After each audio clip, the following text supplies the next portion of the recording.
வந்து வெண்டைக்காய் புளிக்குழம்புக்கு வந்து நான் வந்து கடலைப்பருப்பு ஒரு ஸ்பூனு,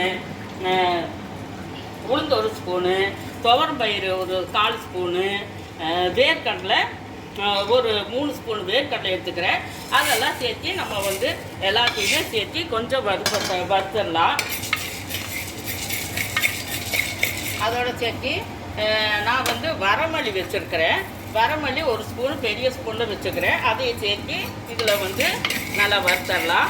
வெந்தயம், சீரகம், மிளகு எல்லாமே சேர்த்து வறுத்தரலாம். அதோட மஞ்சத்தூளும் சேர்த்து வறுத்தரலாம். வரமிளகாய் எடுத்துருக்கிறேன்.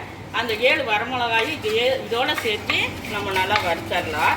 நல்லா அந்த எண்ணெய் போடாதையே நல்லா வெண்டைக்காய் வணங்கிருச்சு. எண்ணெய் போடாதது தான் வெண்டைக்காய் வந்து வணக்கணும். கறி விடாத வறுக்கணும். ஒரு 1/2 ஸ்பூன் கடுகு எடுத்துருக்கிறேன். இந்த கடுகு போட்டுக்கலாம். வெந்தயம் வந்து ஒரு 1/4 ஸ்பூனு வெந்தயம் போட்டுக்கலாம். கருவேப்பிலை இலை அதையும் சேர்த்து போட்டுக்குவோம். அதோட 4 காஞ்ச மிளகாய் வச்சுருக்கிறேன். அந்த 4 இதோட சேர்த்து நல்லா வறுக்கணும்.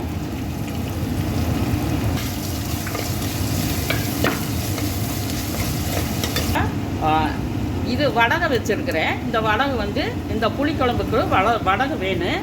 இந்த வடகு எப்படி செய்கிறது அப்படின்னு சொல்லி நான் இன்னொரு தடவை வீடியோவில் காமிக்கிறேன். இப்போ வந்து சின்ன வெங்காயம் 1/4 கிலோ சின்ன வெங்காயம் எடுத்து வச்சுருக்கிறேன். அது பொடியாக நறுக்கி வச்சுருக்கிறேன். அதை சேர்த்து நம்ம இதில் போட்டுக்கலாம். இப்போ வெங்காயம் வதங்கிடுச்சு. இப்போ வந்து வெண்டைக்காயை நான் வந்து எண்ணெய் ஊற்றாத வெண்டைக்காய் வச்சுக்கிறேன். அதையும் சேர்த்து இதில் போட்டு நான் கொஞ்சம் எல்லாத்தையும் சேர்த்து கலக்கிடலாம். வெங்காயம் மிக்சியில் அரைச்சி வச்சுருக்கேன். இந்த மசாலாவை அப்படியே தண்ணி ஊற்றாத அரைச்சி வச்சுருக்குறோம். அதையும் சேர்ந்து நம்ம இதை போட்டுக்கலாம். உப்பு வந்து நான் 1 ஸ்பூன் உப்பு போட்டிருக்கிறேன். அதையும் சேர்த்து போட்டுட்டு நல்லா கலக்கி விடலாம். ஆல்ரெடி எல்லாமே வதங்கி தான் இருக்குது. 3 தக்காளி பழம் சின்னதாக நறுக்கி வச்சுருக்கிறேன். இதையும் சேர்த்து இதில் போட்டுக்கலாம்.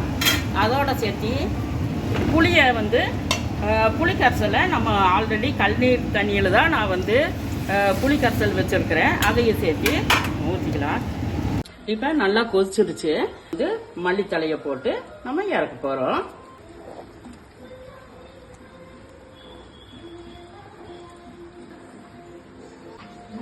ஃப்ரெண்ட்ஸ், சூப்பராக இருக்குது. இதே மாதிரி நீங்களும் செஞ்சு பாருங்கள். வெண்டைக்காய் புளிக்குழம்பு. பாய்.